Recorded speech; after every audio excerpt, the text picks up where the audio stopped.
અલ્લાહની વિશેષ કૃપાથી બિલખામાંથી 56 મુસ્લિમો પવિત્ર ઉમરાહ યાત્રા માટે મક્કા મદીના રવાના.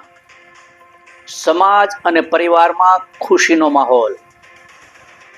નમસ્કાર, સહજ ન્યૂઝ સાથે હું છું ગોપાલ ભેસાણીયા. આજે આપણે આવ્યા છીએ બિલખા ગામની અંદર. પ્રત્યેક મુસ્લિમ બિરાદર, મુસ્લિમ ભાઈની એક ઈચ્છા હોય કે મારે મક્કા મદીના ઉમરા એટલે કે યાત્રાએ જવું છે. એ જીવનનો એક ટૂંકમાં મકસદ જેમને હોય છે. આજે બિલખા ગામની અંદરથી એક ગામમાંથી 36 અને આજુબાજુના ગામમાંથી 58 જેટલા મુસ્લિમ ભાઈઓ બહેનો આ પવિત્ર યાત્રા માટે બિલખામાંથી 56 મુસ્લિમ બિરાદરો પવિત્ર ઉમરાહ યાત્રા માટે નીકળ્યા છે. દુનિયાના દરેક ધર્મમાં યાત્રા માટે પવિત્ર સ્થળોનું અનન્ય મહત્વ હોય છે. એ જ રીતે મુસ્લિમ ધર્મ માટે મક્કા અને મદીના પવિત્ર શહેરોમાંનું એક ગણાય છે. કાબા શરીફની દિશામાં વિશ્વભરના મુસ્લિમો નમાજ અદા કરે છે અને જીવનમાં એકવાર મક્કા મદીના દીદાર કરવાની તમન્ના દરેક મુસ્લિમના દિલ દિમાગમાં વસેલી હોય છે. બિલખા શહેરમાંથી આજે એક સાથે 56 મુસ્લિમ ભાઈ બહેનો 20 દિવસની પવિત્ર ઉમરાહ યાત્રા માટે મક્કા મદીના તરફ રવાના થયા હતા.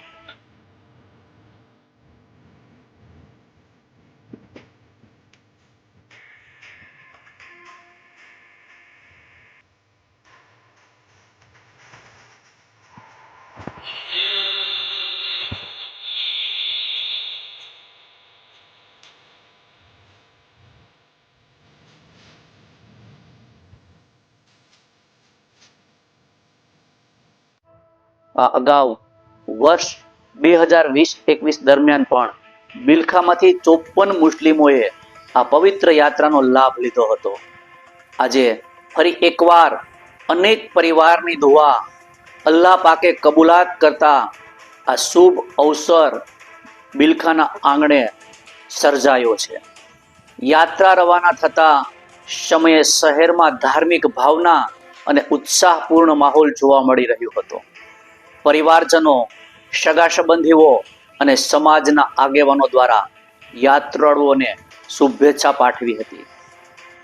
આપણી વચ્ચે જે લોકો આ પવિત્ર યાત્રામાં જઈ રહ્યા છે તેમનો પરિવાર પણ છે. તો તેમના પુત્ર અવેશભાઈ આપણી વચ્ચે છે. અવેશભાઈ, તમારા પિતાજી આ પવિત્ર યાત્રામાં જઈ રહ્યા છે, તમને કેવું ફિલિંગ થઈ રહ્યું છે? હું અવેશલ્લા રઘુભાઈ મોદી અલાદભાઈ નો છોકરો. અત્યારે અમારા પરિવારમાં એવો માહોલ છે કે મારા પપ્પા કહેવાય ને કે દીકરો લાડકવાયો હોય એમ સૌથી લાડકવાયો તો ભાણિયો હોય. એ રીતે અલ્લાહભાઈના મામા પણ આપણી વચ્ચે છે. એમને પણ પૂછીએ કે કેવું તમને લાગે છે? હું જી અમારા ભાણિયાએ જે વસ્તુ કરી છે ને અમને બહુ ખૂબ લાગણી છે ને અમને બહુ ઉમંગ છે ને અમે જવા ખુશી રહી એમ. તેમની યાત્રા સુખદ, સલામત અને આસાન બને તેવી દુઆ પણ કરવામાં આવી હતી. યાત્રાળુઓએ પણ સમગ્ર સમાજ, દેશ અને વિશ્વમાં અમન, શાંતિ અને ભાઈચારો કાયમ રહે તેવી દુઆ કરી હતી.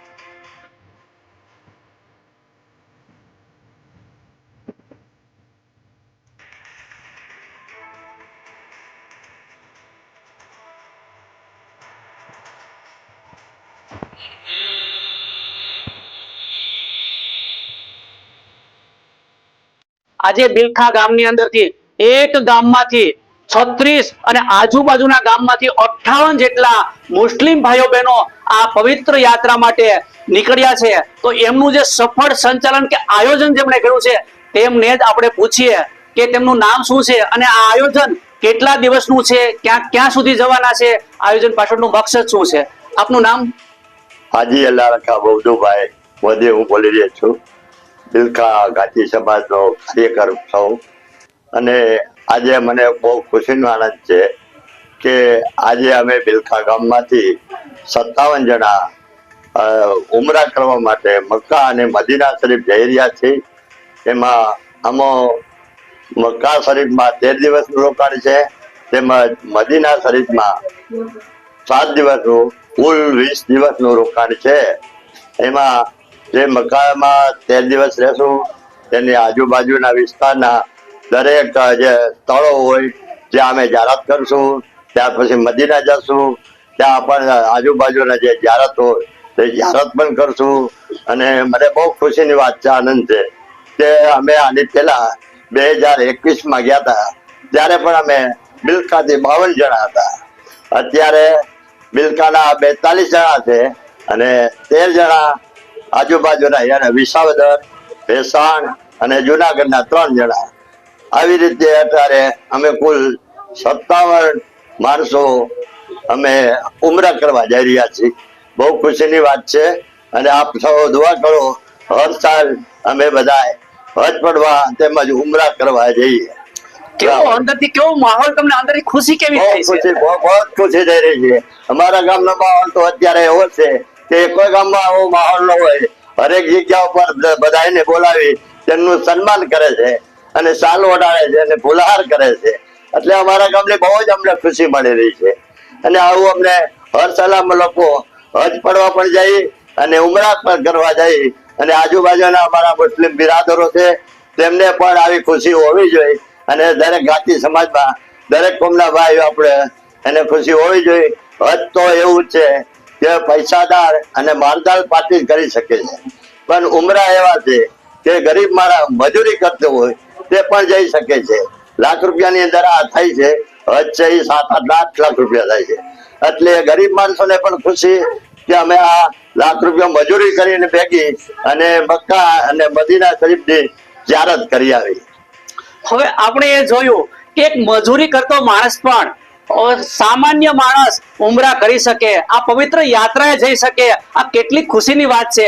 આજુબાજુના વિસ્તારથી સન્માન થઈ રહ્યું છે, તો આપણે પણ દુઆ કરીએ કે એમની યાત્રા છે તે સફળ રહે. સહજ ન્યૂઝ, ગોપાલ ભેસાણિયા.